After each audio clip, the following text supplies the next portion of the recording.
ay lulas na pangalan ay tanda ng disiplina. Pwede mo sundan kung ang puso mo ay seryoso na. Yo, what's up? Another content, another day. Samahan nyo ko guys. Las Andes. Dumating na yung parcel natin. Actually, na-unbox ko na siya. Sobrang na-excite nung upon delivery. Game Spade Parfum by Joe Milano.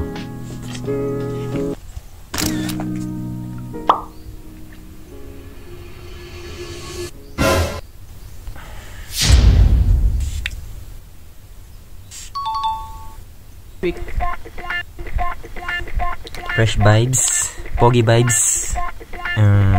Guess I think this one is, projection niya is about give the vibes of fresh spicy opening. And ano siya siguro mga 5 dipa or 6 yung projection niya na amoy. Sabi nga nung isang tropa, nasa second floor daw siya, naamoy daw niya ganun kalakas yung projection. Medyo exaggerated yung compliments.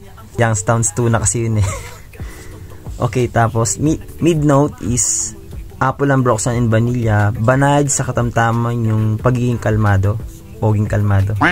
Sa longevity is around bola lang yan, 7 to 8 hours experience ko. Magkaiba rin kasi pag sa damit siya ni-spray And yung dry down niya, sophisticated, a little bit woody. Tapos parang meron siyang spirit DNA ng Bleu de Chanel EDP. Parang ganun. Siguro mga 5% lang. So ayun, Sir Aaron, kunin mo na to. Dandil na natin to. Kunin mo na to. Yung na lang. All goods to. Ayun, shoutout nga pala sa mga Youngstown's Tuna ng Ayabe, Kyoto, Japan. Mga kasama ko ditong Youngstown's Tuna. Sir Aaron, Sir Mana, Sir Jimboy. Shoutout sa inyo, Boy Pisot. Sa bebe ko, Boy Pisot. Okay na, dandil tayo Si Sir Aylon Lance, ang alamat ng tagumpay, pagkumpay o kanemochi. Pero di yan naglalaylay, lalaylay. Sa trabaho, diskarte masipag yan ang sundata. Matikawan lang big